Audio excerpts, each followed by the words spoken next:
Ada satu kalimat yang diam-diam paling sering membunuh harapan manusia. Sudah terlambat. Kalimat ini tidak datang dengan teriakan atau ancaman. Ia hadir pelan, hampir sopan, lalu menetap di pikiran kita. Tanpa kita sadari, kalimat ini membuat langkah kita melambat lalu berhenti. Bukan karena kita benar-benar tidak mampu, tetapi karena kita mulai percaya bahwa kesempatan telah habis. Kita mulai membandingkan usia, pencapaian, dan perjalanan hidup kita dengan orang lain. Kita melihat teman yang sudah lebih dulu sampai, orang yang terlihat lebih sukses, lebih stabil, lebih jadi. Dari sana, pikiran kita menarik kesimpulan yang seringkali tidak adil. Aku tertinggal. Kita merasa gagal bahkan sebelum benar-benar mencoba. Kita menghukum diri sendiri dengan standar yang tidak pernah kita sepakati sejak awal. Padahal stoikisme mengajarkan satu hal sederhana namun sangat dalam. Waktu tidak pernah menutup pintu bagi keberanian. Yang sering tertutup justru keyakinan kita sendiri. Kita lupa bahwa hidup tidak berjalan di jalur lurus yang sama untuk semua orang. Setiap manusia membawa latar belakang, luka dan ritme yang berbeda. Stoik tidak menilai hidup dari seberapa cepat seseorang sampai, tetapi dari seberapa jujur ia melangkah. Seringkali, yang kita sebut sebagai keterlambatan sebenarnya adalah proses pendewasaan. Kita baru siap sekarang, karena sebelumnya kita masih belajar, masih jatuh, masih bingung. Dan itu bukan kesalahan, itu bagian dari menjadi manusia. Marcus Aurelius tidak pernah berkata bahwa hidup harus dimulai muda. Ia berbicara tentang hidup dengan sadar, apapun usia dan kondisinya. Video ini bukan untuk memaksa kamu berubah cepat, bukan untuk menyuruhmu berlari mengejar ketertinggalan. Video ini adalah ruang tenang, tempat kamu boleh berhenti sejenak dari kebisingan perbandingan. Tempat kamu boleh menarik napas, lalu bertanya dengan jujur pada diri sendiri, apa langkah kecil yang masih bisa aku ambil hari ini? Karena satu kebenaran penting sering kita lupakan.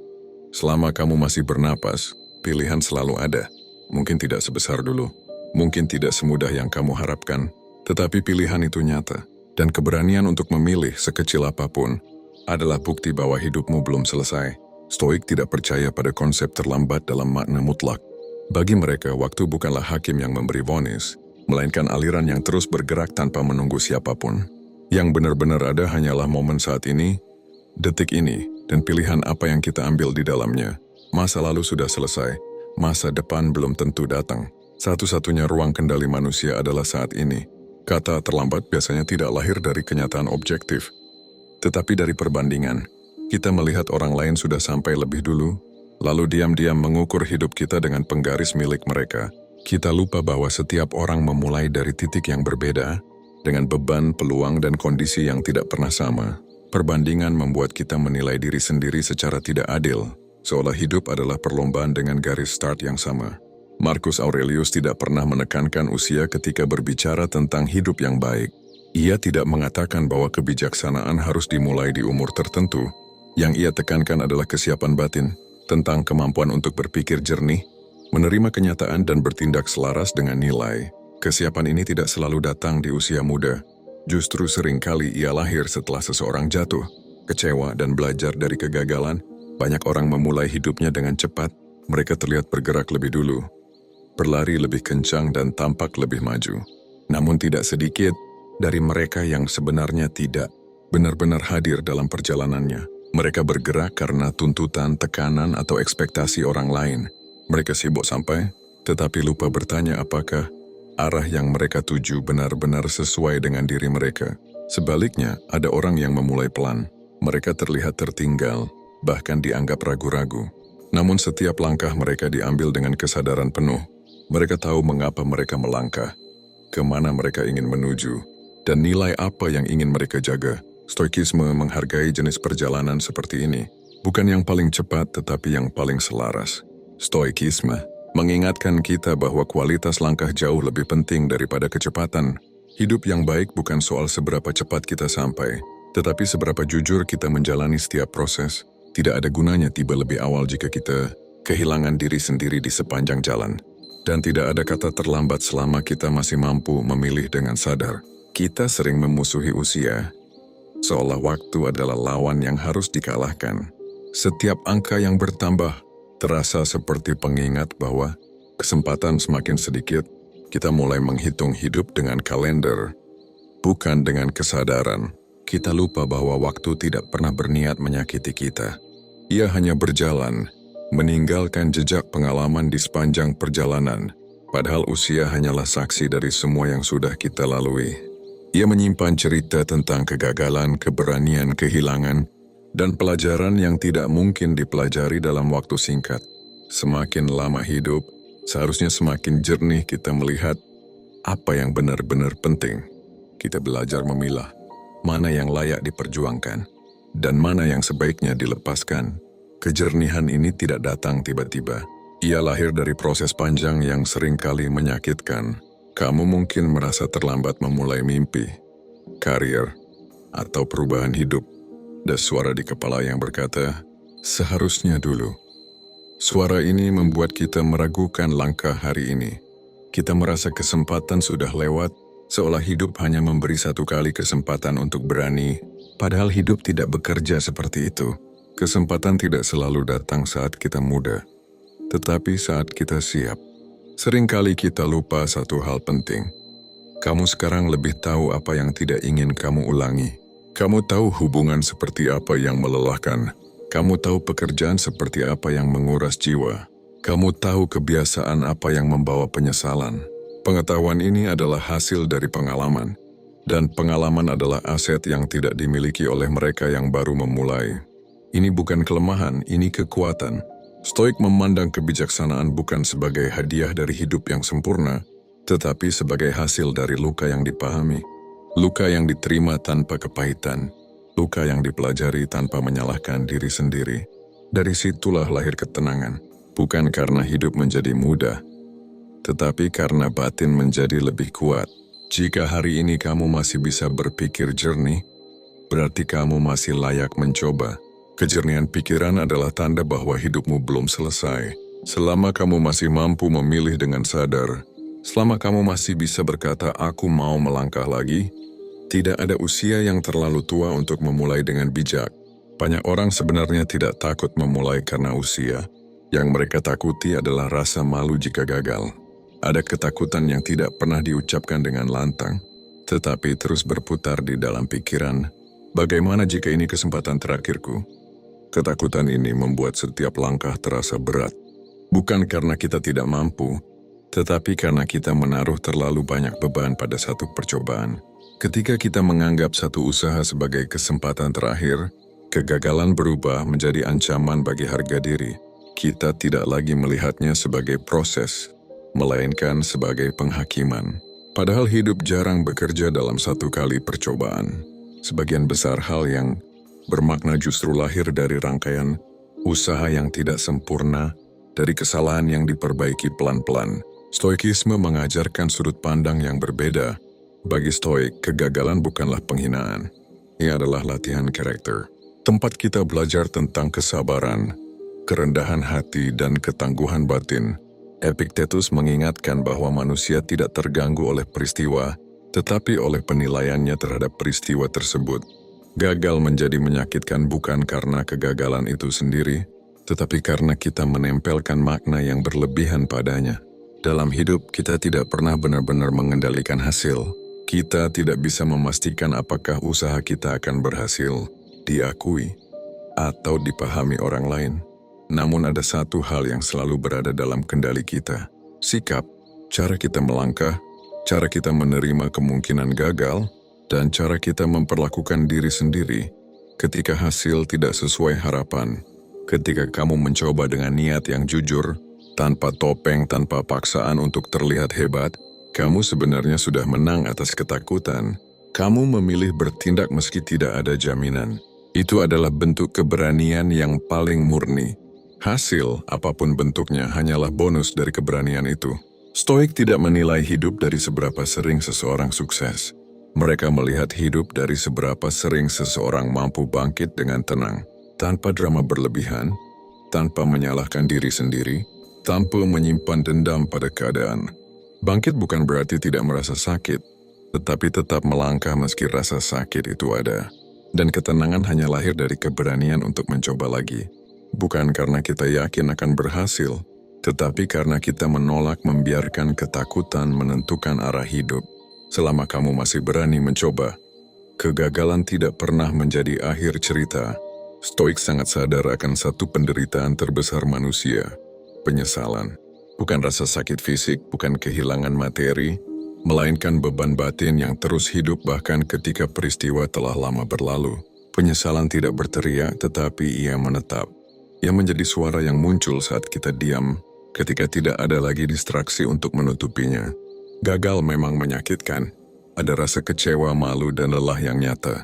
Namun rasa sakit itu seringkali bersifat sementara. Seiring waktu, kegagalan bisa dipahami, diterima, bahkan diubah menjadi pelajaran. Berbeda dengan penyesalan karena tidak pernah mencoba. Luka ini jauh lebih dalam, karena ia tidak memiliki kenangan usaha. Yang tersisa hanyalah bayangan tentang kemungkinan yang tidak pernah diberi kesempatan. Penyesalan bertahan lama karena ia hidup di dalam pikiran. Ia tidak bergantung pada keadaan luar. Ia muncul di malam yang sunyi, ketika hidup melambat dan kita mulai berdialog dengan diri sendiri. Di saat seperti itu, pertanyaan yang paling sering muncul bukanlah mengapa aku gagal, melainkan bagaimana jika dulu aku berani. Pertanyaan ini tidak mencari jawaban. Ia hanya menuntut pengakuan bahwa kita pernah ragu. Stoik memilih tindakan bukan karena mereka yakin akan berhasil. Mereka sangat sadar bahwa hidup penuh dengan ketidakpastian. Namun mereka memilih bertindak karena mereka tidak ingin hidup dikendalikan oleh penyesalan. Bagi Stoik, mencoba adalah bentuk tanggung jawab pada diri sendiri.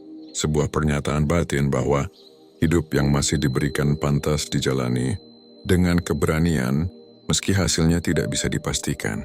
Mencoba adalah cara kita menghormati hidup, bukan menghormati dengan ambisi berlebihan, tetapi dengan kejujuran. Dengan berkata, aku mau hadir sepenuhnya di dalam hidupku sendiri. Tidak ada jaminan bahwa usaha kita akan membuahkan hasil yang kita inginkan. Tidak ada jaminan bahwa dunia akan memahami atau menghargainya. Namun selalu ada satu jaminan yang tidak bisa diambil siapapun, pertumbuhan batin.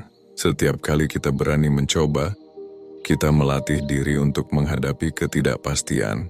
Kita belajar menerima kemungkinan gagal tanpa kehilangan harga diri. Kita belajar mengenali batas sekaligus melampauinya dengan sadar. Pertumbuhan inilah yang membuat hidup bermakna. Bukan hasil akhir, bukan pencapaian yang terlihat, tetapi karakter yang terbentuk di sepanjang perjalanan. Salah satu kebohongan terbesar yang sering kita percayai adalah anggapan bahwa kita harus siap sepenuhnya sebelum memulai. Kita menunggu waktu yang tepat, kondisi yang ideal, dan keyakinan yang sempurna. Kita berkata pada diri sendiri, nanti saja saat semuanya sudah siap. Padahal, kesiapan seperti itu hampir tidak pernah benar-benar datang. Ia hanyalah ilusi yang menunda keberanian.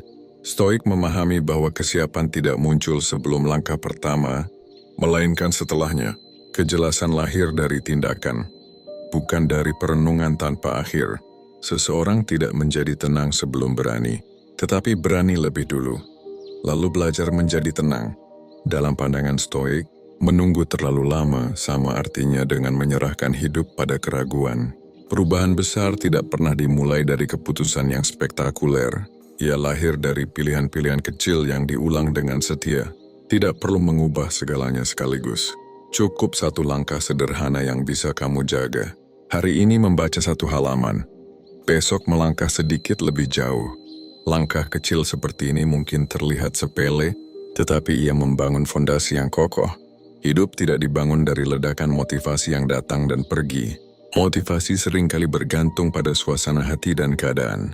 Sebaliknya, hidup dibentuk oleh disiplin yang tenang. Disiplin yang tidak berisik, tidak mencari pengakuan, tetapi konsisten hadir setiap hari. Stoik lebih percaya pada kebiasaan daripada dorongan sesaat. Kita sering ingin mengubah hidup dalam satu hari. Kita berharap satu keputusan besar bisa memperbaiki semuanya sekaligus. Namun Stoik mengingatkan bahwa perubahan seperti itu jarang bertahan lama. Yang lebih realistis adalah mengubah arah hari ini. Arah kecil yang benar, meski pelan, jauh lebih berharga daripada lompatan besar yang tidak terjaga.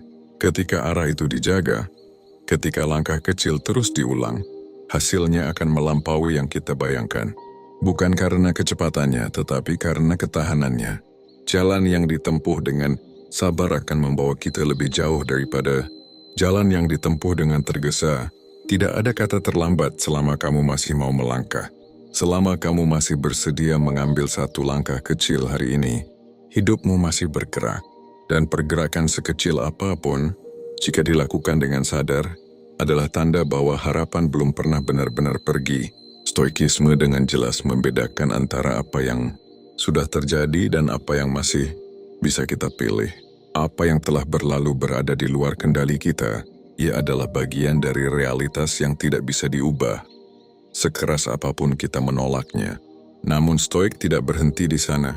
Mereka mengajarkan bahwa, meski masa lalu tidak bisa diperbaiki, sikap kita terhadapnya selalu bisa dipilih. Masa lalu adalah fakta, bukan vonis. Ia mencatat apa yang pernah terjadi, bukan menentukan siapa kita selamanya. Kesalahan, kegagalan, dan keterlambatan hanyalah bagian dari cerita hidup, bukan akhir cerita. Kita sering memperlakukan masa lalu seolah ia adalah hakim yang terus menjatuhkan hukuman. Padahal ia seharusnya hanya menjadi guru, bukan penjara. Seringkali, kita menghukum diri sendiri jauh lebih keras daripada dunia pernah melakukannya. Kita mengulang kesalahan di kepala kita, membesar-besarkan dampaknya, dan mengikat identitas kita pada satu momen keliru. Stoik melihat ini sebagai beban yang tidak perlu. Bukan karena kesalahan itu tidak penting, tetapi karena terjebak di dalamnya tidak membawa kebaikan apapun. Padahal Stoik mengajarkan belas kasih pada diri sendiri, tanpa memanjakan. Belas kasih bukan berarti menutup mata terhadap kesalahan, melainkan melihatnya dengan jujur dan tenang, mengakui apa yang perlu diperbaiki, lalu melangkah tanpa kebencian pada diri sendiri. Ini adalah bentuk kedewasaan batin, bukan kelemahan. Memaafkan diri bukan berarti melupakan tanggung jawab. Justru sebaliknya, memaafkan diri memungkinkan kita memikul tanggung jawab dengan lebih sehat. Ketika kita berhenti terjebak di rasa bersalah, energi batin bisa digunakan untuk memperbaiki arah. Stoik percaya bahwa tanggung jawab yang dipikul dengan tenang jauh lebih efektif daripada rasa bersalah yang berkepanjangan. Hari ini kamu bukan orang yang sama seperti kemarin. Setiap pengalaman baik maupun buruk telah mengubah cara pandangmu. Dan orang yang berbeda pantas mendapatkan kesempatan baru. Bukan karena masa lalu tidak penting, tetapi karena hidup selalu memberi ruang bagi mereka yang bersedia belajar dan melangkah lagi dengan sadar. Ketika kita berhenti membandingkan, tekanan tentang kata terlambat perlahan mulai melemah. Selama ini, rasa tertinggal seringkali bukan datang dari hidup itu sendiri, tetapi dari kebiasaan kita mengukur diri dengan pencapaian orang lain. Kita melihat garis hidup orang lain, lalu merasa langkah kita salah arah. Padahal, perbandingan jarang memberi kejelasan. Ia justru menambah kebisingan di dalam pikiran. Stoik memandang hidup bukan sebagai lomba lari. Tidak ada garis start yang sama, dan tidak ada garis finish yang disepakati bersama. Setiap orang berjalan dengan beban, luka, dan waktu yang berbeda. Ada yang harus memikul tanggung jawab lebih awal. Ada yang terlambat menemukan arah karena harus bertahan lebih lama. Mengabaikan perbedaan ini berarti tidak adil pada diri sendiri. Dalam stoikisme, yang dinilai bukanlah seberapa cepat seseorang melangkah, tetapi seberapa selaras hidupnya dengan nilai yang ia pegang. Hidup yang baik bukan tentang mengikuti jadwal orang lain, melainkan tentang kesetiaan pada prinsip yang kita anggap benar. Ketika kita hidup mengikuti nurani, kita tidak mudah goyah oleh pencapaian orang lain. Kita tahu mengapa kita melangkah dan kemana kita ingin menuju. Jika hari ini kamu melangkah sesuai nurani, itu sudah cukup. Kamu tidak perlu terlihat cepat di mata orang lain. Kamu tidak perlu tampak hebat di media sosial.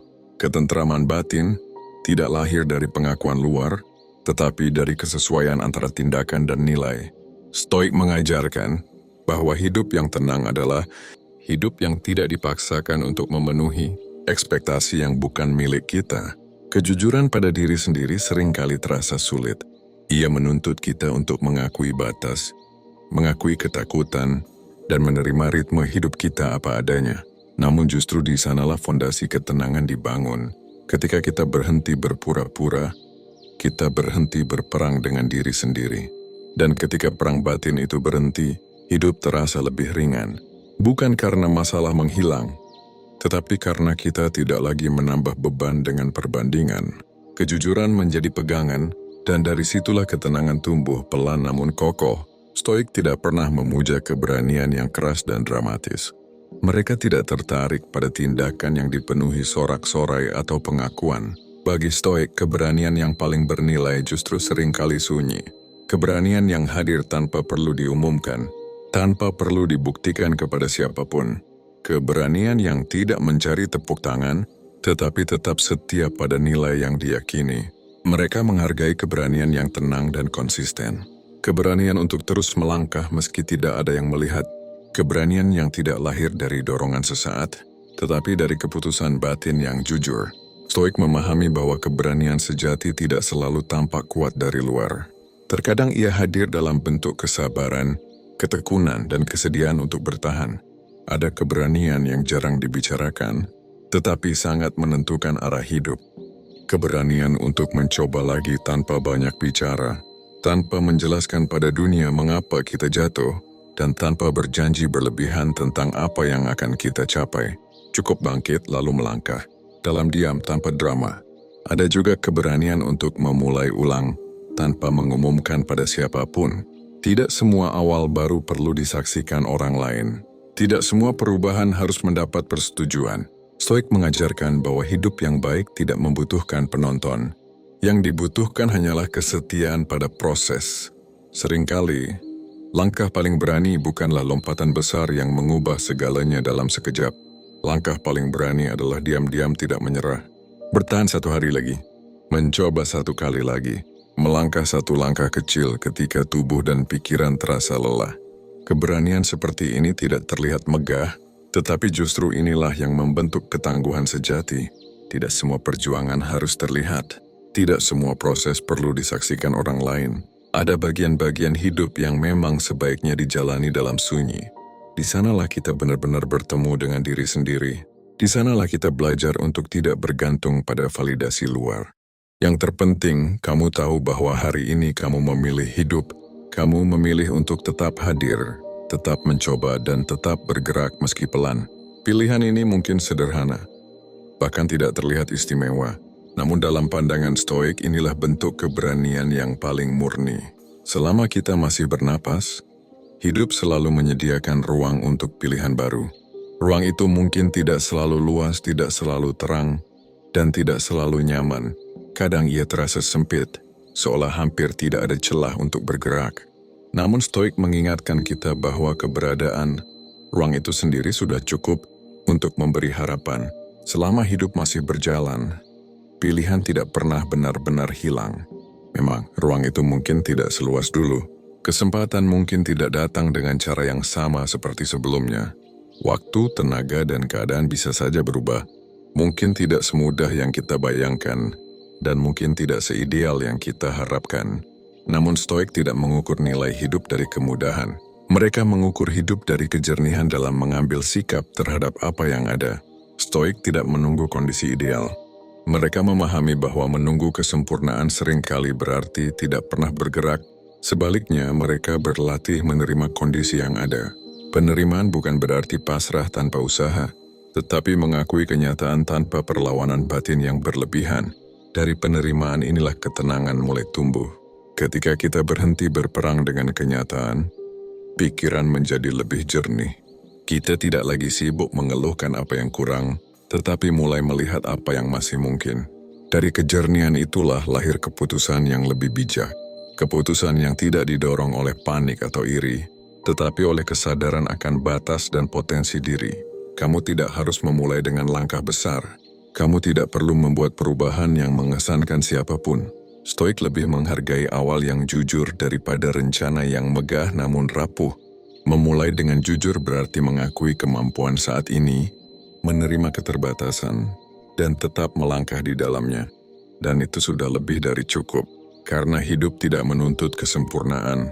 Hidup hanya meminta kita untuk hadir, memilih dengan sadar, dan menggunakan ruang kecil yang ada dengan sebaik-baiknya. Selama kamu masih bernapas, kesempatan untuk hidup dengan lebih bijak selalu terbuka. Mencoba bukan tentang membuktikan diri kepada dunia. Yaga bukan panggung untuk menunjukkan siapa yang paling mampu, paling cepat, atau paling berhasil.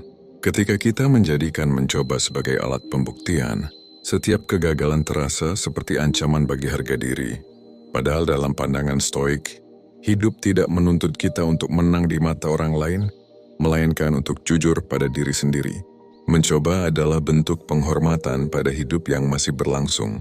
Selama kita masih diberi waktu, masih diberi napas, masih diberi kesadaran, mencoba adalah cara kita mengatakan bahwa hidup ini layak dijalani dengan penuh perhatian. Ketika kamu mencoba, kamu sedang berkata pada dirimu sendiri, "Aku masih peduli." Bukan peduli pada hasil, tetapi peduli pada proses menjadi manusia yang lebih utuh. Stoik melihat upaya sebagai latihan karakter. Mereka tidak memandang usaha semata-mata sebagai alat untuk mencapai hasil tertentu. Hasil berada di luar kendali penuh kita. Ia dipengaruhi banyak hal yang tidak bisa kita atur. Namun karakter dibentuk justru di wilayah yang bisa kita kendalikan. Di cara kita berusaha, di sikap kita menghadapi rintangan, dan di pilihan kita ketika segalanya tidak berjalan sesuai rencana. Setiap langkah, sekecil apapun, membentuk ketangguhan batin. Ketangguhan ini tidak selalu terlihat dari luar.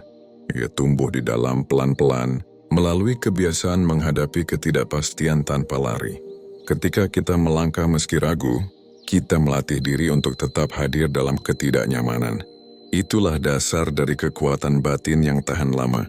Setiap kegagalan melatih kerendahan hati. Ia mengingatkan kita bahwa kita bukan pusat dari segalanya, bahwa tidak semua hal tunduk pada keinginan kita. Kerendahan hati ini bukan untuk merendahkan diri, tetapi untuk menempatkan diri secara realistis di tengah kehidupan.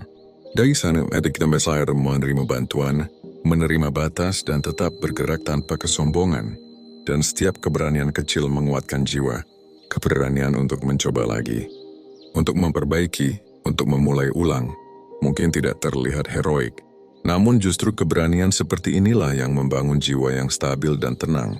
Inilah makna mencoba yang sesungguhnya, bukan tentang hasil akhir, tetapi tentang siapa diri kita yang sedang dibentuk di sepanjang jalan. Jika hari ini kamu merasa terlambat, tarik napas sejenak. Berhenti sebentar dari pikiran yang berlari terlalu jauh ke masa lalu atau masa depan. Tidak semua rasa tertinggal menandakan kegagalan. Seringkali, itu hanya tanda bahwa kita sedang lelah membandingkan diri dengan ritme hidup orang lain. Dalam hening sesaat itu, izinkan dirimu untuk hadir sepenuhnya di momen ini. Bukan waktu yang habis, tetapi keberanian yang sering kita simpan terlalu lama. Kita menunda langkah bukan karena kesempatan sudah tertutup, melainkan karena kita ragu mempercayai diri sendiri. Stoik mengingatkan bahwa keberanian tidak harus besar atau dramatis. Keberanian bisa hadir dalam bentuk keputusan sederhana untuk tidak menyerah hari ini. Tidak ada usia yang salah untuk hidup dengan sadar. Kesadaran tidak mengenal kalender. Ia hadir ketika kita mulai bertanya dengan jujur tentang nilai, arah, dan cara kita menjalani hari. Tidak ada momen yang salah untuk mencoba dengan jujur. Selama niat kita bersih dan langkah kita selaras dengan nilai, setiap awal memiliki maknanya sendiri. Kamu tidak perlu mengejar siapapun. Hidup bukan tentang menyamai pencapaian orang lain, melainkan tentang berjalan selaras dengan nilai hidupmu sendiri. Ketika langkahmu sesuai dengan nurani, kamu tidak lagi terikat pada kecepatan dunia. Kamu bergerak dengan ritme yang bisa kamu jaga, dan itu adalah bentuk kekuatan yang sering diremehkan. Jika narasi ini menemani pikiranmu hari ini, biarkan ia menjadi pengingat yang lembut. Kamu boleh menyimpannya, membagikannya, atau mendengarkannya kembali saat ragu datang. Bukan sebagai pelarian, tetapi sebagai peneguh bahwa kamu tidak sendirian dalam pergulatan ini. Dan ingat, selama kamu masih di sini, selama napas masih keluar masuk dengan tenang, selalu ada kesempatan untuk melangkah lagi. Tidak harus jauh, tidak harus cepat. Cukup satu langkah yang jujur. Dari situlah hidup kembali bergerak.